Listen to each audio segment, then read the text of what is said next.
சிறகடிக்க ஆசை சீரியலோட upcoming episode என்னென்னு பார்க்கலாம். மீனா பேசுனதெல்லாம் கேட்டுட்டு இருந்த ரோகிணி நினைக்கிறாங்க, என்னதான் மீனாவும் முத்துவும் என்ன பற்றின உண்மையை கண்டுபிடிக்கணும், கிறிஷோட அம்மா யாருன்னு தெரிஞ்சுக்கணும்னு நினச்சாலும் அதெல்லாம் இவங்களால கண்டுபிடிக்கவே முடியாது. கிறிஷ் எங்கே இருக்கிறான்னு இவங்களுக்கு கண்டிப்பாக தெரியாது. என் அம்மாவையும் என் சித்தி வீட்டுக்கு போக சொல்லிட்டேன். இனி யாராலையும் எனக்கு பிரச்சனை வராது. நிம்மதியாக நான் என் வேலையை பார்க்கலாம். கிறிஷை தேவையில்லாமல் இந்த வீட்டுக்கு கூட்டிகிட்டு வந்து மீனா முத்து தேவையில்லாத பிரச்சனைக்கு மேலே பிரச்சனை செஞ்சுட்டாங்களே அப்படின்னு ரோகிணி தன்னுடைய ரூமுக்கு போகிறாங்க. உடனே மனோஜ், அம்மா அதான் அந்த கிறிஷோட பாட்டி வேற எங்கேயோ கிளம்பி போயிட்டாங்கல்ல, ஆனால் இந்த முத்துவும் மீனாவும் என்னம்மா அந்த கிறிஷை பற்றி யோசிக்கிறது, கிறிஷோட பாட்டி அந்த வீட்டுக்கு கூட்டிகிட்டு வர்றதுன்னு தேவையில்லாத வேலையை செய்கிறாங்க, சொல்லி வைங்கம்மா. ஏற்கனவே நம்ம வீட்டில் நிறைய பிரச்சனை, இதில் இவங்களால நம்ம வீட்டுக்கு வேறு யாரும் இனி வந்துடக்கூடாதுமா அப்படின்னு சொல்லிட்டு மனோஜும் கிளம்புறாரு. விஜயா சொல்கிறாங்க, மீனா இனி பூ கொடுக்குற வேலை, டெக்கரேஷன் ஆர்டர்னு இதை மட்டும் செஞ்சு கொஞ்சமாவது பணத்தை சேர்த்து வைக்கிற வழியை பாருங்கள். மாடியில் ரூம் கட்ட முடியல, உங்களுக்குன்னு ஒரு நகை வாங்க முடியல, ஆனால் அடுத்தவங்களுக்கு உதவி செய்ய மட்டும் முன்னாடி வந்து நிற்பீங்க, அப்படி தானே? அப்படி நீங்கள் உதவி செஞ்சாலும் யாராவது உங்களை மதிக்கிறாங்களா? ஒன்றும் இல்லை. நீங்கள் அந்த கிறிஷோட பாட்டிக்கு செஞ்ச உதவிக்கு உங்கள் வேலையை பார்த்துருக்கலாம். பாரு, மீனாவை பார்த்தாலே அவங்க எந்த பதிலும் சொல்லாமல் கிளம்பி போயிருக்காங்க. சொல்லப்போனால் உங்கள் வேலையை பார்க்குறது தான் இனி உங்களுக்கும் நல்லது, நம்ம வீட்டுக்கும் நல்லது. இந்த மாதம் வீட்டுக்குன்னு பணம் கொடுக்கணும், ஞாபகம் இருக்குல்ல? நல்லபடியாக சம்பாதிச்சு வீட்டு செலவுக்காக பணம் கொடுக்குற வழியை பார்க்காம தேவையில்லாத பிரச்சனை செய்யாத முத்து, நீ முதல்ல சவாரிக்கு கிளம்பு அப்படின்னு விஜயாவும் சொல்லிட்டு தன்னுடைய ரூமுக்கு போகிறாங்க. ரோகிணி தன்னை பற்றி மட்டுமே யோசிச்சு கிறிஷோட நிலைமையை பார்க்காம அங்கே ஸ்கூலில் விட்டுட்டு வந்ததால் கிறிஷ் வந்து யோசிக்கிறான். அங்கே எல்லாருமே கிறிஷ்கிட்ட வந்து பேசுகிறாங்க. ஆனால் கிறிஷுக்கு ரோகிணியோட ஞாபகமாக இருக்குது. என் அம்மா கூட மீனாத்தை முத்து மாமா அவங்க வீட்டில் நான் இருந்திருந்தேன்னா எவ்வளோ சந்தோஷமாக இருக்கும். என்னை அவங்க எல்லாரும் அவ்வளோ நல்லா பார்த்துக்கிட்டாங்க. அண்ணாமலை தாத்தா எப்பயுமே எனக்கு கேட்டதெல்லாம் வாங்கி கொடுத்துட்டு இருந்தாரு. எனக்குன்னு ஒரு நல்ல குடும்பம் அமைஞ்சிருக்கு. நான் அதே வீட்டில் இருக்கலாம்னு நினச்சா என் அம்மா என்னை இங்கே கூப்பிட்டு வந்து விட்டது மட்டும் இல்லாமல் நான் சொல்ல வரதை புரிஞ்சுக்காம என் மேலே எவ்வளோ கோபமாக இருக்காங்க. என்கிட்ட சரியாக பேசாமல் கூட இப்படியே என்னை விட்டுட்டு கிளம்பிட்டாங்களே. இங்கே இன்னும் நான் எத்தனை நாள் இருக்கணும்னு தெரியல. என் பாட்டி கூடயே நான் பேசாமல் இருந்திருக்கலாம். நான் இல்லைனா இங்கே வந்திருக்க மாட்டேன். என் பாட்டி எங்கே போனாங்கன்னு தெரியல. இதில் என் அம்மாவும் என்னை கண்டுக்காமல் என் பேச்சை கேட்காம அவங்களுக்கு என்னால் பிரச்சனை வந்துடக்கூடாதுன்னு இங்கே விட்டுட்டு போயிட்டாங்க. எனக்கு இங்கே தங்கவே பிடிக்கல. எனக்கு என் ஃப்ரெண்ட்ஸ் எல்லாரும் அந்த ஸ்கூலில் தானே இருந்தாங்க. நான் எப்படி இங்கே இருக்க முடியும் தனியாக? நான் சின்ன பையனு கூட எங்கள் அம்மா யோசிக்கவே இல்லையே அப்படின்னு உட்காந்து கிறிஷ் அழுதுகிட்டே இருக்க அங்கே வந்த எல்லாருமே கிறிஷ்கிட்ட சொல்கிறாங்க, கொஞ்ச நாள் அப்படி தான் இருக்கும். அப்பப்போ உன் சொந்தக்காரங்க வந்து உன்னை பார்ப்பாங்க, உங்கள் அம்மா வந்து உன்னை பார்ப்பாங்க. நீ நல்லபடியாக படித்து முன்னேறணுன்றதுக்காக தான் உன்னை இங்கே விட்டுட்டு போயிருக்காங்க. நீ எதுக்கும் கவலைப்பட வேண்டாம். உனக்கு என்ன வேணும்னாலும் எங்ககிட்ட கேளு அப்படின்னு அங்கே வேலை பார்க்குறவங்க கிறிஷ்கிட்ட சொல்லிட்டு போனாலும் கிறிஷால் எதையுமே ஏற்றுக்க முடியல. அதுவும் ரோகிணி இப்படிலாம் செய்வாங்கன்னு கிறிஷ் நினச்சி கூட பார்க்காததுனால இங்கேயே தங்கி நான் படிக்க வேண்டியதாக இருக்குது. என்ன மாதிரி நிறைய பேர் இருந்தாலும் எனக்கு என் அம்மா கூட இருக்கணுன்றது தான் என்னுடைய ஆசை அப்படின்னு ரோகிணி அங்கே விட்டுட்டு போனதுலேருந்தே கிறிஷ் சரியாக சாப்பிடாம, கிறிஷ் வந்து அங்கே சொல்லி கொடுக்குற எதையும் சரியாக கவனிக்காமல், நான் வந்து என் பாட்டிக்கிட்ட போகணும், என் அம்மா கிட்ட போகணும், என் அம்மாவை வர சொல்கிறீங்களா அப்படின்னு அங்கே வேலை பார்க்குறவங்க ஒவ்வொருத்தர்கிட்டையும் கிறிஷ் வந்து சொல்ல ஆரம்பிக்கிறான். சரி தம்பி, நீ முதல்ல சாப்பிடு அப்படின்னு சொல்கிறாங்க. இல்லை எங்கள் அம்மாவை பார்க்கணும், என் பாட்டிக்கிட்டையாவது என்னை விட்டுருங்களேன். என் பாட்டி சமைச்சு எனக்காக சாப்பாடெல்லாம் ஊட்டி விடுவாங்க. அதெல்லாம் எனக்கு ஞாபகம் வருது. என் பாட்டி எங்கே போனாங்கன்னு தெரியல. என் அம்மா வெளியிலலாம் எங்கேயும் வேலை பார்க்கல, இங்கே பக்கத்தில் தான் இருக்காங்க. ஆனால் எதுக்காக என்னை இங்கே தங்க வைக்கிறாங்கன்னு தான் எனக்கு தெரியல அப்படின்னு கிறிஷ் வந்து சரியாக சாப்பிடாம ரோகிணியோட ஞாபகத்திலேயே இருக்க கிறிஷுக்கு அப்பப்போ ரொம்பவே முடியாமல் போகுது. இதை வந்து ரோகிணியோட ஃப்ரெண்ட் மகேஸ்வரியை கூப்பிட்டு அங்கே வேலை பார்க்குறவங்க சொல்கிறாங்க, நீங்கள் கூப்பிட்டு வந்து விட்டுட்டு போன இந்த கிறிஷ் சரியாக சாப்பிட்றதில்ல, தன்னுடைய அம்மாவை பார்க்கணுன்னு ரொம்ப அடம்பிடிக்கிறான். சொல்லப்போனால் அவனுக்கு இங்கே இருக்கவே பிடிக்கல. ஆனாலும் நீங்கள் கிறிஷ் நல்லா படிக்கணுன்றதுக்காக தானே இங்கே கூப்பிட்டு வந்து விட்டுருக்கீங்க. எவ்வளவோ சொல்லி பார்த்துட்டோம். நீங்கள் கிறிஷ்கிட்ட சொல்லுங்கள், அவன் அடம்பிடிச்சா பரவாயில்ல, சாப்பிடாமல் இருக்கிறதுனால அவன் ரொம்ப கஷ்டப்பட்டுட்ருக்கான். அவனுக்கு அப்பப்போ வந்து ஹாஸ்பிட்டல் கூட்டிகிட்டு போய் அவனை பார்த்துக்க வேண்டிய நிலமை வருது அப்படின்னு சொல்லும்போது அங்கே மகேஸ்வரியை ஃபோன் பண்ணி வர வச்சதால் மகேஸ்வரியும் இங்கே வந்து கிறிஷுக்கு சொல்லி புரிய வைக்கிறாங்க. என்ன கிறிஷ் இது, நான் தான் உன்னை பார்த்துக்க வருவேன்னு சொல்ல நீங்கள் ஏன் வரீங்க? என் அம்மாவை வர சொல்ல வேண்டியதானே? எங்கள் அம்மா ஒன்றும் வெளியூரில் போய் வேலை பார்க்கலையே, இங்கே பக்கத்தில் தானே இருக்காங்க. அவங்க வந்து பார்க்கலாம்ல அப்படின்னு சொல்லும்போது, அப்பப்போ ரோகிணியால் வர முடியாதுன்னு உனக்கு தெரியும்ல. உன் அம்மா ரோகிணிக்கு நிறைய பிரச்சனை இருக்குது, அதனால தான் கிறிஷ் கொஞ்ச நாள் மட்டும் நீ இங்கே இருந்தால் போதும். அதுக்கப்புறம் உண்மையெல்லாம் சொல்லி ரோகிணி கிறிஷ் தான் என்னுடைய பையன்னு மீனா முத்து தங்கியிருக்க அதே வீட்டுக்கு உன்னை கூப்பிட்டு போயிடுவா. அப்புறம் நீ என்ன சந்தோஷமாக இருக்கலாம்ல. அது வரைக்கும் நீ நல்லா சாப்பிட்டு ஆரோக்கியமாக இருக்கணும். உன்னால் ரோகிணிக்கு எந்த பிரச்சனையும் வரக்கூடாது. புரியுதா நான் சொல்கிறது? அதனால் நீ இங்கே தான் தங்கியிருக்கணும்.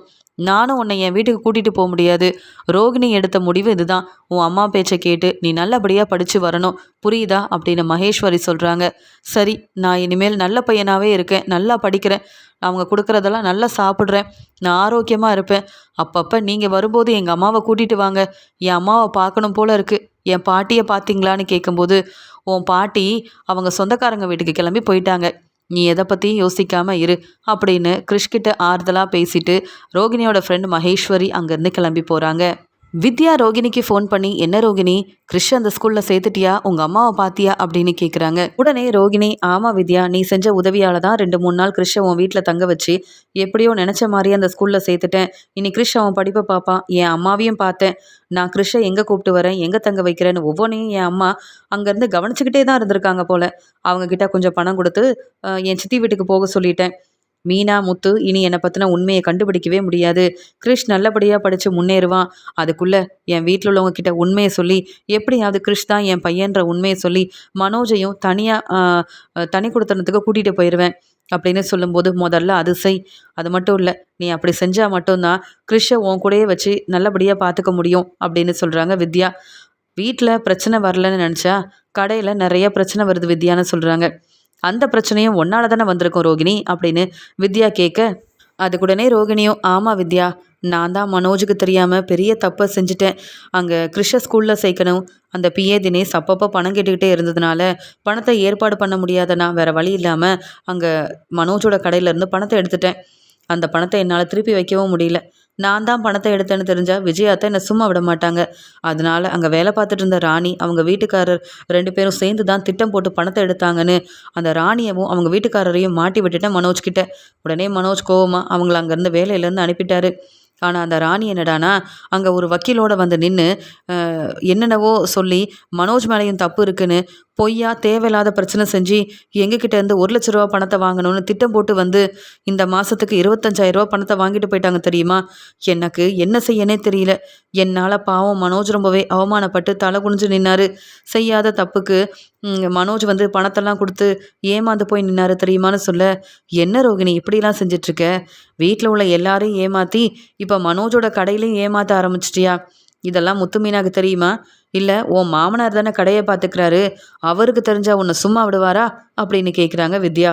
அதுக்குடனே ரோகிணியும், அப்படியே தெரிஞ்சாலும் அதை என்னால் சமாளிக்க முடியும். கிறிஷோட பிரச்சனை தான் எனக்கு ரொம்ப பெரிய பிரச்சனையாக இருந்தது. எப்படியோ கிறிஷை ஸ்கூலில் சேர்த்து விட்டுட்டேன்ல.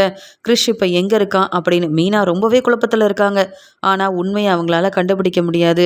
அதே மாதிரி என்னால் வந்த பிரச்சனையை நான் சமாளிச்சிருவேன்ற நம்பிக்கை இருக்குது. அதனால தான் எவ்வளோ கஷ்டப்பட்டாலும் மனோஜை விட்டு கொடுக்கக்கூடாது, மனோஜ் கூட சந்தோஷமாக இருக்கணுன்ற எண்ணத்தில் இப்படிலாம் நான் செஞ்சிட்ருக்கேன் அப்படின்னு நடந்த எல்லாத்தையும் வித்யா கிட்ட சொல்ல, வித்யா சொல்கிறாங்க, ரோகிணி, உன் வாழ்க்கைக்காக இதெல்லாம் செய்கிற, அதே மாதிரி உன் பையனோட வாழ்க்கையை பற்றியும் நீ கொஞ்சம் யோசிக்கணும். சீக்கிரமாக உன்னை பற்றின உண்மையை மீனா முத்துக்கிட்டையாவது சொல்லி கொஞ்சம் உதவி கேளு.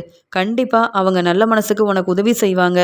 நீ மறுபடியும் குடும்பத்தை ஏமாத்தணும்னு நினச்சி தப்புக்கு மேலே தப்பு செஞ்சு மாட்டிக்காத. அப்புறம் மனோஜ் கூட வாழணும்னு நினச்ச வாழ்க்கை உனக்கு இல்லாமல் ஆயிரும். புத்திசாலித்தனமாக நடந்துக்க ரோகிணி. சரி, எனக்கு கல்யாண வேலை நிறையா இருக்குது, நான் உனக்கு அப்புறமா ஃபோன் பண்ணுறேன் அப்படின்னு பேசிட்டு வித்யா ஃபோனை வைக்கிறாங்க. மகேஸ்வரிக்கு இங்கே அப்பப்போ கிறிஷ் படிக்கிற அந்த ஸ்கூல்லேருந்து ஃபோன் பண்ணி கிறிஷ் வந்து சரியாக படிக்கிறதில்ல, கவனிக்கிறதில்ல, சரியாக சாப்பிட்றதில்லன்னு ஒவ்வொன்றா சொல்லிகிட்டு இருக்கும்போது மகேஸ்வரிக்கு என்ன செய்யன்னு தெரியல. கிறிஷ்கிட்ட பேசியும் அவன் புரிஞ்சிக்க மாட்டேங்கிறான். இது எல்லாமே ரோகிணியோட தப்பு தான். ரோகிணிக்கிட்ட தான் இதை பற்றி நம்ம பேசி ஆகணும் அப்படின்னு மகேஸ்வரி ரோகிணியை பார்க்க பார்லருக்கு போகிறாங்க. அந்த சமயம் ரோகிணி வந்து கேட்குறாங்க, என்ன என் பையனை போய் பார்த்தியான்னு கேட்க, ஆமாம், உன் பையனை போய் 2-3 தடவை பார்த்தேன். அது மட்டும் இல்லை, அங்கே வேலை பார்க்குற எல்லாரும் இங்கே கிறிஷ் சரியாக சாப்பிடவே மாட்டிக்கிறான், வர வர அவன் படிக்கவே மாட்டிக்கிறான்னு என்னென்னவோ சொல்கிறாங்க. அங்கே கிறிஷ்கிட்ட போய் பேசுனா என் அம்மாவை வர சொல்லுங்கள், அப்போ தான் நான் நல்லா சாப்பிடுவேன், நல்லபடியாக படிப்பேன் அப்படின்னு பிரச்சனை செய்கிறான். உன் பையன் உன்னை பிரிஞ்சு தனியாக இருக்க முடியாமல் கஷ்டப்பட்டுட்டு இருக்கான். கிறிஷுக்காகவாது அவனை மறுபடியும் கூப்பிட்டு வந்து உன் கூடயே வச்சுக்கிட்டா என்ன? கிறிஷ் ரொம்ப சின்ன பையனாக இருக்கிறதுனால நம்ம சொல்ல வர்றது கிறிஷுக்கு புரியாது. அவன் உன் கூட இருக்கணும்னு ஆசைப்பட்றான். உண்மையை சொல்லலைனாலும் முத்து மீனா ரொம்ப நல்லவங்க தானே. அதான் ஏற்கனவே நீ சொல்லியிருக்கல்ல, கிறிஷ் அவங்க 2 பேரும் ரொம்ப நல்லா பார்த்துப்பாங்கன்னு. அவங்கக்கிட்டையாவது இந்த பொறுப்பை கொடுக்க வேண்டியதானே. நீ தேவையில்லாத வேலை செய்கிற. உன்னால் கிறிஷ் என்ன முடிவெடுக்க போகிறானே தெரியல அப்படின்னு சொல்லும்போது, அவனால் என்ன செய்ய முடியும்? கொஞ்ச நாள் என்னை பற்றி யோசிப்பான். அப்புறம் படித்து முன்னேறணுன்ற அக்கறை கிறிஷுக்கு வந்துடும். என் அம்மாவும் என்னை புரிஞ்சிக்கல. என்னை தனியாக விட்டுட்டு அவங்க பாட்டுக்கு எங்கேயோ கிளம்பி போயிட்டாங்க. நான் என் வாழ்க்கையை பார்க்குறதா இல்லை கிறிஷை கவனிக்கிறதா? எனக்கு என் வாழ்க்கையும் முக்கியம், கிறிஷும் முக்கியம். கிறிஷ் நல்லபடியாக படித்தா என் வாழ்க்கையை பற்றி அவன் புரிஞ்சுப்பான். அப்புறம் என்ன? கிறிஷை என் கூட வச்சு எப்போ பார்த்துக்கணும், எப்படி பார்த்துக்கணும்னு எனக்கு நல்லா தெரியும். முடிஞ்ச அப்பப்போ போய் கிறிஷை பாரு. அதை விட்டுட்டு முத்து மீனா கிட்ட உண்மையை சொல்லிடுன்னு அந்த வித்யா மாதிரியே என்கிட்ட இப்படிலாம் பேசாத அப்படின்னு ரோகிணி ரொம்ப கோவமாக பேச, உடனே மகேஸ்வரி சொல்கிறாங்க, நான் போய் கிறிஷை பார்க்குறது இருக்கட்டும், ஒரு அம்மாவா கிறிஷை போய் பார்க்குற வழியை பாரு. கிறிஷ் ரொம்ப பாவம், சொல்ல வந்ததை சொல்லிட்டேன். இனி இப்படியெல்லாம் பேசிகிட்டு இருந்தேன்னா அப்புறம் நான் கிறிஷை பார்க்கவே மாட்டேன். புரியுதா ரோகிணி? அப்படின்னு இங்கே மகேஸ்வரி ரொம்பவே கோவமாக பேசிட்டு போகிறாங்க. வீட்டுக்கு வந்த உடனே மனோஜ் ரொம்ப கோவமாக இருக்க ரோகிணி கிட்ட, என்ன ரோகிணி இன்னைக்கு கடை பக்கமே வரலன்னு கேட்க, எனக்கு பார்லரில் நிறைய வேலை இருந்தது, அதான் கடைக்கு வரலன்னு சொல்லும்போது, இல்லை ரோகிணி, வர வர கஸ்டமர் யாரும் நம்ம கடைக்கு வரவே மாட்டேங்கிறாங்க அப்படின்னு சொல்கிறாரு. ஏன், என்ன பிரச்சனை? நல்லா தானே கஸ்டமர் வந்துட்டு இருந்தாங்க, நல்ல வருமானம் வருதுன்னு சொன்னியே, முன்னாடியை விட இப்போ தான் பெரிய லாபம் கிடச்சிருக்குன்னுலாம் பேசுனியே அப்படின்னு கேட்கும்போது, ஆமாம், என்னைக்கு அந்த ராணியும் அவங்க வீட்டுக்காரரும் பிரச்சனை செஞ்சு என்ன ஏமாத்திட்டு நம்ம கடையிலேருந்து கிளம்பி போனாங்களோ, நம்ம கடையை பற்றி அவங்கெல்லாம் என்னென்ன சொல்லி வச்சுருக்காங்களோ தெரியல. கஸ்டமர் வரவங்க கூட இந்த கடைக்கு வர வேண்டான்னு சொல்லி அப்படியே திரும்பி போயிடுறாங்க. என்னன்னு கேட்டால் சரியாக எதையும் பேசவும் மாட்டேங்கிறாங்க. எவ்வளோதான் நான் பொறுமையாக இருக்கிறது? அந்த ராணி ஏமாற்றி என்கிட்டேருந்து 25,000 ரூபா பணத்தை வேற வாங்கிட்டு போயிட்டாங்க. மீதி பணத்தை வேற கொடுக்கணும். அப்பா கிட்ட கடையில் எவ்வளோ லாபம் வந்திருக்குன்னு கணக்கு சொல்லணும். இவ்வளோ பிரச்சனை எனக்கு இருக்குது. நீயும் கடைக்கு வராமல் இருந்தால் என்னால் எப்படி சமாளிக்க முடியும் அப்படின்னு கேட்கும்போது ரோகிணி சொல்கிறாங்க, என்ன நம்பியா நீ பிஸ்னஸ் ஆரம்பித்த?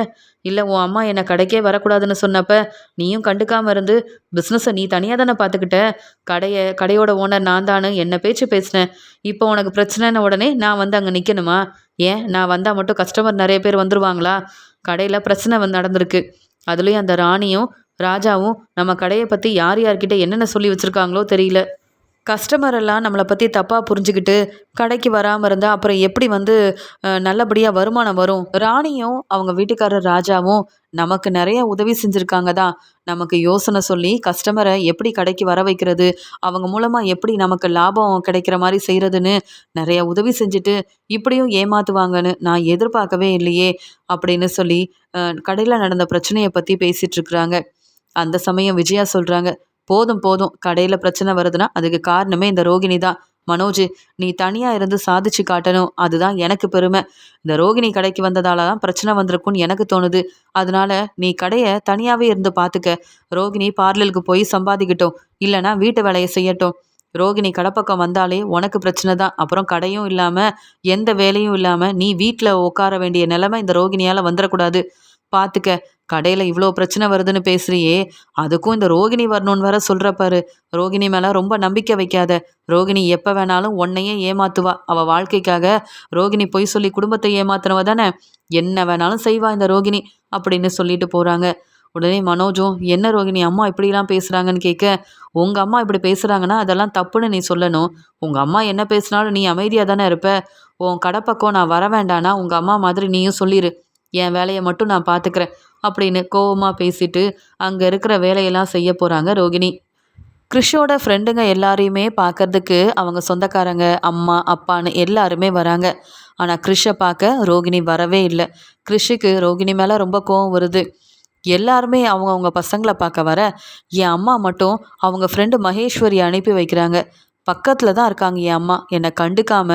அப்படி நான் என்ன தப்பு செஞ்சுட்டேன்னு எங்கள் அம்மா என் மேலே கோவமாக இருக்காங்க. எல்லா தப்பும் செஞ்சது என் அம்மா தானே அப்பப்போ என் பாட்டி சொல்லுவாங்க. அதை நான் புரிஞ்சிக்கல. என் மேலே அக்கறை இல்லைன்னா மீனா அத்தைக்கிட்டேயோ இல்லை முத்து மாமா கிட்டேயோ சொல்லி என்னை அவங்கள பார்க்க வச்சிருக்கலாம்ல.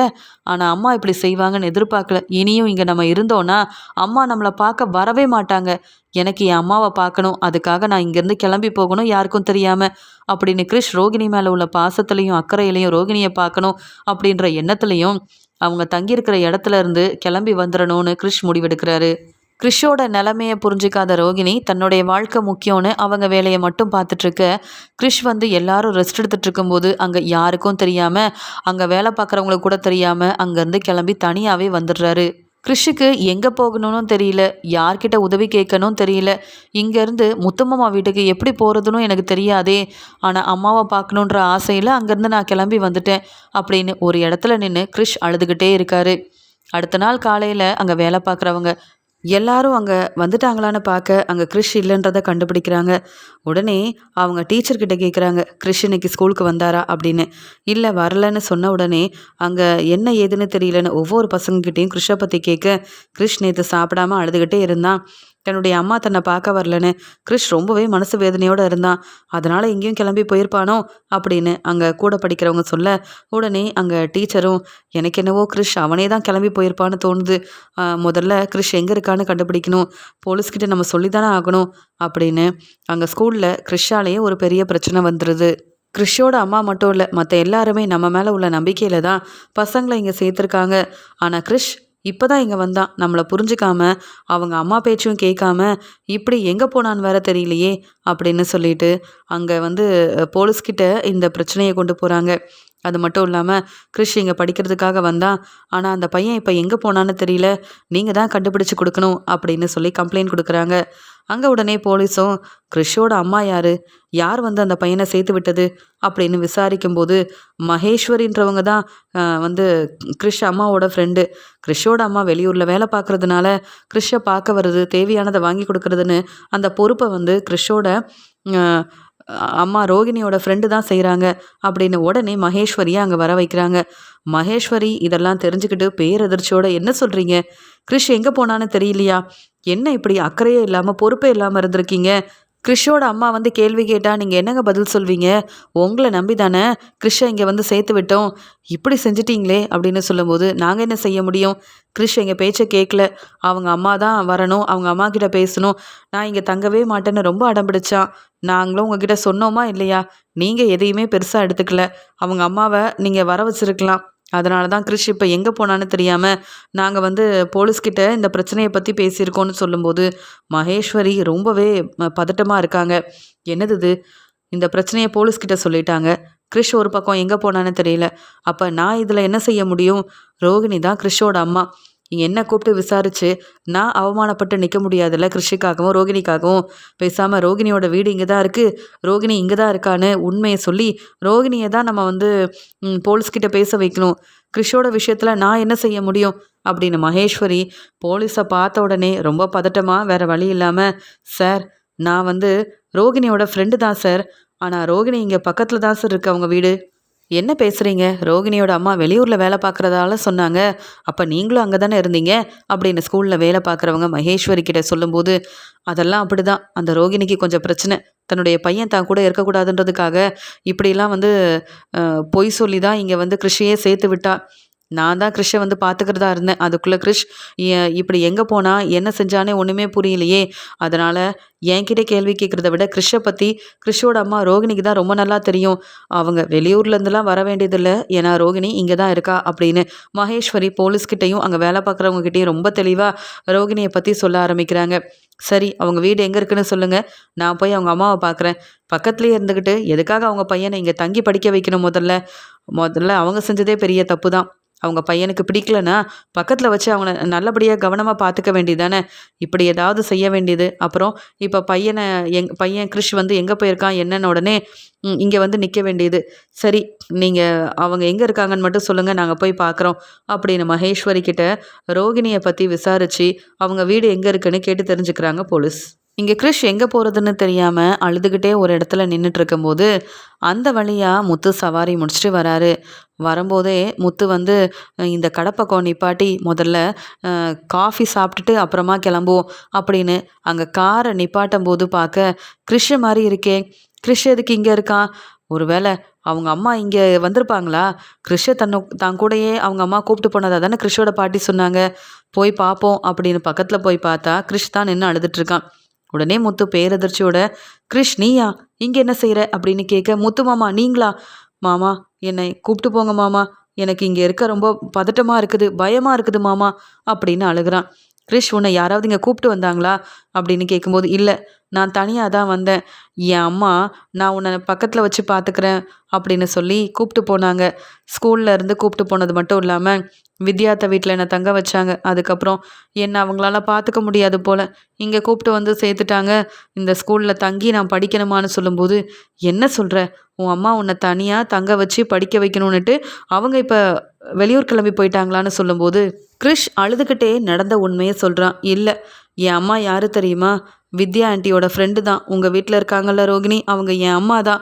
ஆனால் என்கிட்ட எதையும் கேட்காம இப்படி எனக்கு பிடிக்காம இங்கே கூப்பிட்டு வந்து சேர்த்துட்டாங்க. என்னால் இங்கே தனியாக இருக்க முடியல. ஒன்று என் பாட்டிக்கிட்ட போகணும், இல்லை என் அம்மா கூட நான் இருக்கணும். நீங்கள் தான் எனக்கு உதவி செய்யணும். யார்கிட்ட உதவி கேட்குறதுன்னு கூட தெரியாமல் நான் தனியாக நின்று அழுதுட்டு இருந்தேன். நல்ல வேலை இந்த பக்கம் நீங்கள் வந்தீங்கன்னு சொல்ல. கிறிஷ் நானும் பார்க்கலன்னா உன் நிலமை என்ன ஆயிருக்கும் கிறிஷ்? நீ இப்படிலாம் செஞ்சுருக்க கூடாதுல்ல. என்னதான் இருந்தாலும் ரோகிணி செஞ்சது பெரிய தப்பு. பொய் சொல்லி குடும்பத்தை ஏமாத்துற மாதிரியே உன் வாழ்க்கையிலையும் இப்படி பிரச்சனை செஞ்சிட்ருக்காங்க. அந்த ரோகிணியெல்லாம் நான் சும்மா விட மாட்டேன் அப்படின்னு உண்மை தெரிஞ்ச முத்து ரோகிணி மேலே உள்ள கோவத்தில் பேரதிர்ச்சியோட பேசினாலும் இங்கே வந்து எப்படியோ கிறிஷ் வந்து நம்மக்கிட்ட வந்துட்டான் அப்படின்ற சந்தோஷத்தோட, நீ முதல்ல வா, உனக்கு நான் சாப்பாடெல்லாம் வாங்கி தரேன், நீ சரியாக சாப்பிடாத மாதிரியே இருக்கேன்னு சொல்லும்போது, ஆமாம் எங்கள் அம்மா என்னைக்கு இங்கே விட்டுட்டு போனாங்களோ எனக்கு சரியாக சாப்பிட பிடிக்கல. எங்கள் அம்மாவை பார்க்கணும், உங்கள் வீட்டுக்கே நான் வரணும் தான் ஆசைப்பட்டேன் முத்து மாமா அப்படின்னு முத்துவை பார்த்த உடனே கிறிஷ் ரொம்பவே அழுகிறான். உடனே முத்துவும், நீ அழாத கிறிஷ், அதான் நான் பார்த்துட்டேன்ல, இனி அந்த ரோகிணியை நினச்சாலும் எங்ககிட்ட இருந்து உன்னை பிரித்து கூட்டிகிட்டு போக முடியாது. அந்த ரோகிணி என்ன செய்கிறாங்கன்னு நான் பார்க்குறேன். சரி நீ எதுக்குமே யோசிக்காத, அழாத, நான் இருக்கேன் அப்படின்னு கிறிஷை ஒரு ஹோட்டலுக்கு கூப்பிட்டு போய் சாப்பாடெல்லாம் வாங்கி தர. கிறிஷ் ரொம்ப சந்தோஷமாக சாப்பிட்றான். முத்துமாமா நீங்கள் என்னை பார்ப்பீங்க, என்னை மறுபடியும் கூப்பிட்டு போவீங்கன்னு நான் எதிர்பார்க்கவே இல்லை. என்னை என் அம்மா இருக்கிற இடத்துக்கு கூப்பிட்டு போங்க. இனி நான் என் அம்மா கிட்ட பேசவே மாட்டேன். நீங்களும் மீனாத்தையும் என்னை நல்லா பார்த்துக்கணும் சரியா அப்படின்னு சொல்கிறான். நாங்கள் இருக்கும்போது நீ யாரை பற்றியும் யோசிக்காத. அந்த ரோகிணி உன் பாட்டின்னு அவங்க வாழ்க்கை முக்கியம் அப்படின்னு ஏதோ ஒரு உண்மையை மறைக்கிறாங்கன்னு மட்டும் தெரிஞ்சுது. இப்போ தெரிஞ்சுக்கிட்டல இந்த ரோகிணி எதுக்காக இப்படிலாம் செஞ்சுருக்காங்கன்னு. உன்னை நான் பார்த்துக்கிறேன், நீ முதல்ல சாப்பிடு. எங்கள் வீட்டுக்கு வந்தப்பவே இந்த உண்மையை நீ சொல்லியிருக்கலாம்ல.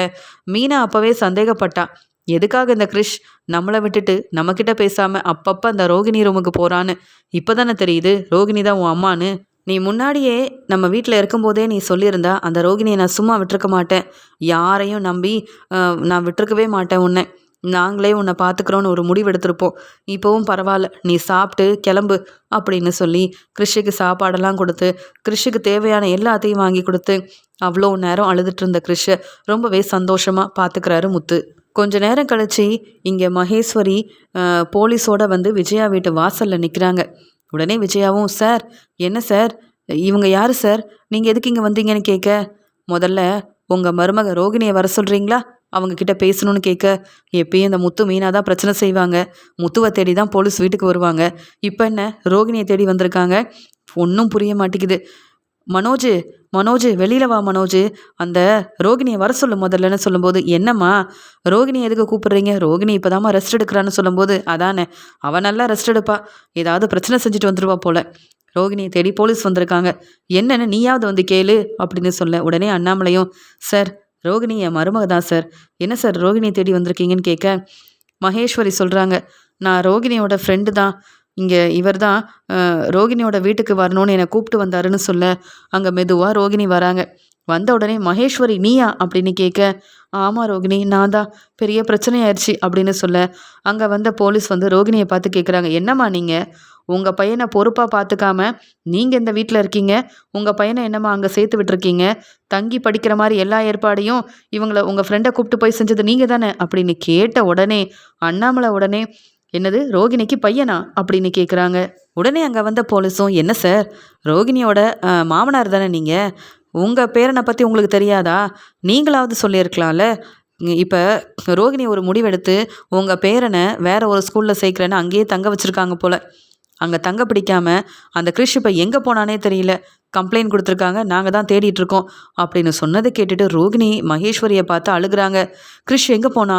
என் பையன் இப்போ எங்கே இருக்கான் அப்படின்னு பதட்டமாக கேட்க விஜயா சொல்கிறாங்க, மனோஜி என்ன நடக்குதுங்க? என்னவோ போலீஸ் வந்து ரோகிணிக்கு பையன் இருக்கிறதா சொல்கிறாங்க. அதுவும் கிறிஷ் எங்கே போனான்னு இந்த ரோகிணி உட்காந்து அழுதுட்ருக்கா. பெரிய பிரச்சனை தான் போல. இந்த ரோகிணி இந்த வீட்டுக்கு மருமகளாக கூட்டிகிட்டு வந்தது தப்புன்னு நல்லா புரியுது. இந்த ரோகிணி ஏதோ பெரிய உண்மையை மறைச்சிருக்கா போல அப்படின்னு சொல்ல, இங்கே மனோஜ் கேட்குறாரு, சார் கொஞ்சம் புரிகிற மாதிரி சொல்லுங்கள் சார். யாரை கூப்பிட்டு வந்து ரோகிணி எங்கே சார் சேர்த்தா? என்ன பிரச்சனைன்னு சொல்ல மகேஸ்வரி வேறு வழி இல்லாமல் மனோஜ் கிட்ட, மனோஜ் என்னை மன்னிச்சிருங்கன்னு சொல்லும்போது, நீங்கள் ரோகிணியோட ஃப்ரெண்டு தானே, உங்களை நான் பார்த்துருக்கேன்ல, நான் எதுக்கு உங்களை மன்னிக்கணும்னு கேட்கும்போது, இல்லை ரோகிணி நிறையா பொய் சொல்லி ஏமாத்தினா, அவளுக்கு உதவி செஞ்சது தப்பு தான், என்னை மன்னிச்சிருங்க. ரோகிணிக்கு ஏற்கனவே கல்யாணமாகி கிறிஷ் தான் ரோகிணியோட பையன். இந்த உண்மை உங்களுக்கெல்லாம் தெரியக்கூடாதுன்னு ரோகிணி இத்தனை நாள் வந்து உண்மையை மறைச்சிருந்தா, இப்போ கிறிஷ் ஏற்கனவே உங்கள் வீட்டுக்கு வந்ததால் தன்னை பற்றின உண்மை எங்கே தெரிஞ்சிருமோ, கிறிஷோட அம்மா நான் தான் அப்படின்னு ரோகிணியை பற்றி நீங்கள் தெரிஞ்சுக்கிட்டீங்கன்னா அப்புறம் ரோகிணியை இங்கேருந்து அனுப்பிடுவீங்கன்னு கிறிஷை யாருக்கும் தெரியாமல் ஸ்கூல்லேருந்து கூப்பிட்டு போய் வேறு ஸ்கூலில் சேர்த்தா. அங்கேயே தங்கி படிக்கிற மாதிரி பணம்லாம் கொடுத்து எல்லா ஏற்பாடையுமே ரோகிணி செஞ்சா. நான் தான் வந்து கிறிஷை அப்பப்போ போய் பார்த்துட்டு இருந்தேன். எப்பயுமே ரோகிணி வந்து என்னை பார்க்கணும், அம்மாவை வர சொல்லுங்கன்னு கிறிஷ் ஆசையாக கேட்டுக்கிட்டே இருந்தான். ஆனால் ரோகிணி இப்போதைக்கு நான் கிறிஷை போய் பார்க்க மாட்டேன், கிறிஷ் அவன் நல்லபடியாக படிக்கட்டும்னு சொல்லி கிறிஷை பார்க்காம வர என்ன முடிவெடுத்தான்னு தெரியல. கிறிஷை வந்து எங்கே போனான்னு தெரியலன்னு கம்ப்ளைண்ட் கொடுத்தாங்க. நான் தான் கிறிஷை சேர்த்ததா அங்கே எல்லாருக்கும் என்ன தான் தெரியும். என்னை வர வச்சு கேள்விக்கு மேலே கேள்வி கேட்டாங்க. வேறு வழி இல்லாமல் ரோகிணி வெளியூரில் வேலை பார்க்கல, இங்கே தான் தங்கியிருக்கான்னு போலீஸை நான் கூப்பிட்டு வர வேண்டியதாக போச்சு அப்படின்னு அங்கே வந்து மகேஸ்வரி உண்மை எல்லாத்தையும் சொல்கிறாங்க. அங்கே வந்த போலீஸ் மூலமாக ரோகிணிக்கு ஏற்கனவே கல்யாணமாகி கிறிஷ் தான் ரோகிணியோட பையன்ற உண்மை எல்லாம் தெரிய விஜயா உடனே ரோகிணியை பலார்னு வெளுத்து வாங்கி கேள்வி கேட்குறாங்க. என்னடி செஞ்சு வச்சுருக்க? இவ்வளோ பெரிய உண்மையை மறைச்சிருக்க, ஒன்றும் தெரியாத மாதிரி நடித்து ஏமாத்திட்டு இருந்தியே, என்னது இதெல்லாம்? உன் பையன்தான் அந்த கிறிஷா? நீ இப்போ உண்மையை சொல்லு. உன் ஃப்ரெண்டு சொன்னதெல்லாம் இருக்கட்டும், நீ சொல்லு. என் பையன் கிறிஷ் எங்கே போனான்னு உட்காந்து அழுதியே, அப்போ என்ன உண்மையை மறைச்சி வச்சேன்னு சொல்லும்போது, என் ஃப்ரெண்டு சொன்னது எல்லாமே உண்மைதான் ஆண்டி அப்படின்னு சொல்லி அழுகிறாங்க. மனோஜ், என் பையனை எப்படியாவது கண்டுபிடிச்சி கொடு மனோஜ் அப்படின்னு சொல்கிறாங்க. அப்போ தான் அங்கே வந்த போலீஸ்க்கு தெரியுது, அப்போ ரோகிணி ஏற்கனவே தன்னை பற்றின உண்மையை மறைச்சு தான் அந்த மனோஜை கல்யாணம் பண்ணியிருக்காங்க. அதனால தான் யாருக்கும் தெரியக்கூடாதுன்னு கிறிஷ் அங்கே தங்க வச்சுருக்காங்க. இவங்க வேறு வெளியூரில் வேலை பார்க்குறதா, அங்கே வேலை பார்க்குற எல்லாருக்கிட்டையுமே பொய் சொல்லி வச்சுருக்காங்க ரோகிணி அப்படின்னு புரிஞ்சுக்கிட்டு வந்த உடனே ரோகிணியை வெளுத்து வாங்குறாங்க. ஏமா உங்கள் வாழ்க்கை முக்கியம்னு நினைக்கிறீங்களே, உங்கள் பையனை பற்றி யோசிக்க மாட்டிங்களா? இப்போ உங்கள் பையன் எங்கே போனான்னு தெரியல, இப்போ உட்காந்து அழுது என்னம்மா பிரயோஜனம்? நாங்கள் தேடி கண்டுபிடிப்போம். அது வரைக்கும் உங்கள் பையனை பார்க்காம நீங்கள் இருப்பீங்களா? இவ்வளோ பிரச்சனை வரும்னு தெரிஞ்சிருந்து உண்மையை சொல்லி இந்த மனோஜை கல்யாணம் பண்ணியிருக்கலாம்ல அப்படின்னு வந்த போலீஸும் ரோகிணியை திட்டுறாங்க. உடனே விஜயா சொல்கிறாங்க, சார் நல்ல கேள்வி கேளுங்க சார், இந்த ரோகிணி திருந்த மாட்டா சார் அப்படின்னு சொல்ல, உங்கள் மேலேயும் தப்பு இருக்குது, ரோகிணியை பற்றி விசாரிக்காமல் எப்படிமா நீங்கள் மனோஜுக்கு கல்யாணம் பண்ணி வச்சிங்கன்னு சொல்ல, உடனே அண்ணாமலையும் அப்படி கேளுங்க சார், பணம் முக்கியம், ரோகிணி வந்து பெரிய பணக்கார வீட்டு பொண்ணுன்னு ஏற்கனவே ஒரு பொய் சொல்லி ஏமாத்தினா சார். அதெல்லாம் நம்பி அவங்க அப்பா மலேசியாவில் இருக்காரு, பணம் வரும், நிறைய சொத்து வரும்னு சொல்லி ஆசைப்பட்டு மனோஜுக்கு ரோகிணியை பற்றி விசாரிக்காமல் கல்யாணம் பண்ணி வச்சா. இப்போ கொஞ்ச நாளைக்கு முன்னாடி தான் ரோகிணி பெரிய பணக்கார வீட்டு பொண்ணு இல்லை அப்படின்ற உண்மை தெரிய வந்தது. இப்போ என்னடானா ரோகிணிக்கு ஏற்கனவே கல்யாணம் ஆயிருக்குன்னு இப்போ இந்த உண்மை தெரிய வந்திருக்கு.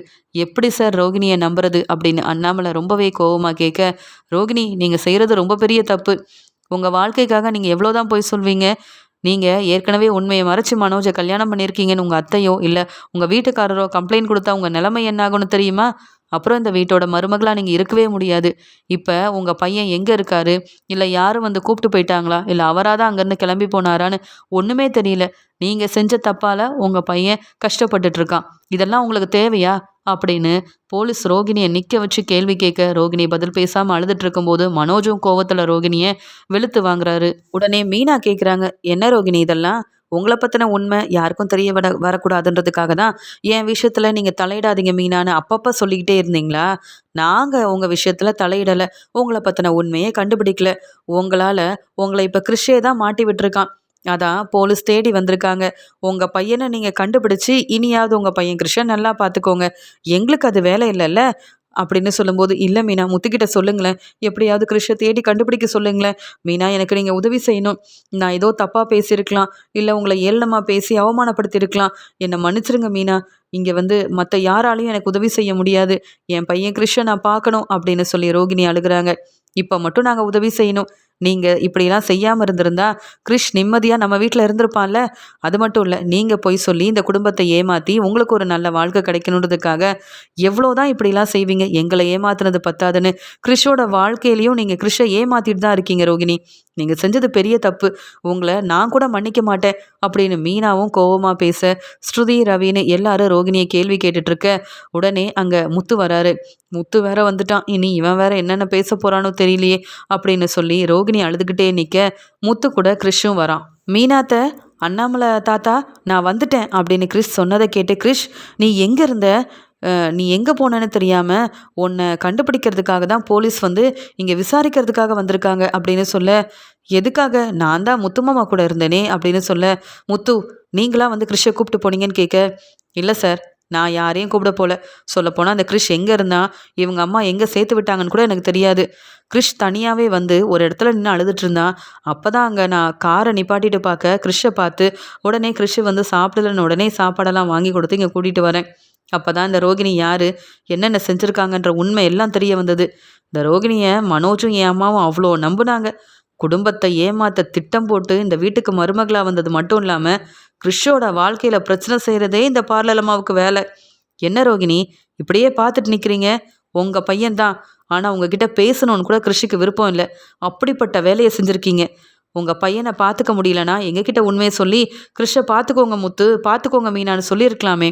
பொறுப்பே இல்லாத நீங்கள்லாம் ஒரு நல்ல அம்மாவாக இருக்க தகுதியே இல்லாதவங்க அப்படின்னு முத்து கோவமாக பேச, உடனே கிறிஷ் எங்கே போன கிறிஷ் அப்படின்னு ரோகிணி அழுகிறாங்க. போதுமா, நீங்கள் எதுக்குமா அழுகிறீங்க? என்னை பார்க்க வரல, என்கிட்ட பேச உங்களுக்கு பிடிக்கல, என்னை கவனிக்கக்கூடாது, என் மேலே அக்கறை இல்லை, யாரோ ஒருத்தவங்க உங்கள் ஃப்ரெண்டை பார்க்க வர சொல்கிறீங்களேம்மா, பக்கத்தில் இருக்க நீங்கள் என்னை பார்க்க வரணும்னு தோணலைல்ல? உங்களுக்கு உங்கள் வாழ்க்கை முக்கியம்னு இருந்தீங்கல்லம்மா, அதே மாதிரி நீங்கள் எனக்கு வேண்டாமா? மீனா அத்தை என்னை பார்த்துப்பாங்க, அண்ணாமலை தாத்தா எனக்கு இருக்காரு, அவங்க என்னை கவனிச்சுக்கிட்டுமா, நீங்கள் உங்கள் வேலையை மட்டுமே பாருங்கம்மா, உங்களுக்கு உங்கள் வேலை மட்டும்தானே முக்கியம் அப்படின்னு அழுதுகிட்டே கிறிஷ் பேசுகிறான். உடனே மனோஜ், என்ன ரோகிணி என்ன நடக்குது? உன் பையன் என்னடானா உன்னை திட்டுறான், நீ என்னவோ என் பையன் கிறிஷ் எனக்கு முக்கியம்னு அழுதுட்டு நிற்கிற. என்னெல்லாம் பார்த்தா உனக்கு எப்படி தோணுது? இல்லை நீ எங்களை ஏமாத்துறோன்னு எத்தனை நாளாக திட்டம் போட்டுட்டு இருந்த? உன்னை விரும்பி கல்யாணம் பண்ணிக்கணும்னு நான் உன்னை பேசினேன். நான் உன்கிட்ட நீ அதானே பேசி கல்யாணம் செஞ்சுக்கலாம் அப்படின்லாம் சொல்ல, நீயும் உண்மையாகவே பணக்கார வீட்டு பொண்ணுன்னு நம்பி என் அம்மா கிட்டேயும் எல்லார்கிட்டையும் கேட்டு அவ்வளோ செலவு செஞ்சு கல்யாணத்தையும் செஞ்சுக்கிட்டேன். உன் குடும்பத்தில் யார் இருக்காங்க என்ன ஏதுன்னு ஒன்றுமே தெரியாது. பார்த்தா அங்கே ஹாஸ்பிட்டலில் முத்துவும் மீனாவும் உதவி செஞ்ச அந்த அம்மா தான் உன் அம்மாவாக இருந்திருக்காங்க. நம்ம வீட்டுக்கு வந்த கிறிஷ் உன் பையனாக இருந்திருக்கான். ஆனால் இவங்கெல்லாம் யாருன்னே தெரியாத மாதிரி எங்கள் முன்னாடி என்னம்மா பேசி நடித்து ஏமாத்துன. உன் கூடலாம் நம்பி எப்படி வாழ முடியும்? நீ உன் வாழ்க்கைக்காக என்ன வேணாலும் செய்வ போல. உன் பையன் மேலேயே அக்கறை இல்லாமல் அவனை எங்கேயோ கூப்பிட்டு போய் தங்க வச்சிருக்கிற. உன் பையனுக்கு அங்கே தங்க பிடிக்கலன்னு உனக்கு தெரியும். அப்போ கிறிஷை நல்லா பார்த்துக்கிறதுக்காகவாது நீ உண்மையை சொல்லி என் பையன் வாழ்க்கை முக்கியம் நீ கிளம்பி போயிருந்தனா உன் மேலே எனக்கு தனி மதிப்பு மரியாதை வந்திருக்கும். உன் பையன் மேலேயே உனக்கு அக்கறை இல்லைன்னா என்னை மட்டும் நல்லாவா பார்த்துக்க போகிற? இல்லை என்கிட்ட மட்டும் உண்மையாக இருக்க போறியா? போதும் ரோகிணி, ஏமாந்த வரைக்கும் போதும். இனியெல்லாம் ஏதாவது பேசுன அவ்வளவுதான். அதான் உன் பையன் கிறிஷ் கிடச்சிட்டான்ல, உன் லட்சணம் என்னன்னு எங்கள் எல்லாருக்கும் தெரிய வந்துருச்சுல. இப்போவே உன் பையனை கூப்பிட்டுட்டு இங்கேருந்து கிளம்பு. இல்லை இங்கே போலீஸ் சொன்ன மாதிரியே நீ செஞ்ச தப்பெல்லாம் சொல்லி உன் மேலே கம்ப்ளைண்ட் கொடுப்பேன். இத்தனை நாள் எனக்கு நீ நல்லது செஞ்சுருக்க. அந்த ஒரே காரணத்துக்காக உன்னால் நீ சொன்ன அந்த யோசனையால் நான் ஒரு பிஸ்னஸ் ஆரம்பித்தேன். அந்த ஒரே காரணத்துக்காக போனா போதும்னு நான் அமைதியாக இருக்கேன். இதுக்கு மேலே ஏதாவது பேசி மன்னிப்பு கேட்ட அவ்வளவுதான் ரோகிணி. இனிலாம் நான் பார்த்துட்டு அமைதியாக இருப்பேன்னு நீ நினைக்கவே நினைக்காத. நீ என்னென்ன தப்பு செஞ்ச, எந்த உண்மையெல்லாம் மறைச்சேன்னு எல்லாம் எனக்கு தெரிஞ்சிருச்சு.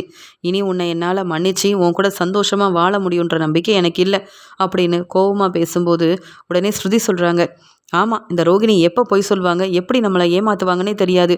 அவ்வளோ பெரிய உண்மையெல்லாம் மறைச்சிருக்காங்க. எப்படி தான் இந்த ரோகிணியை நம்புறதுன்னு புரியலையே. பேசாமல் இவங்க மேலே ஒரு கம்ப்ளைண்ட் கொடுத்தாதான் இவங்க திருந்துவாங்க போலன்னு சொல்ல உடனே விஜயா யோசிக்கிறாங்க, இந்த ஸ்ருதி சொல்கிறதும் சரிதான்.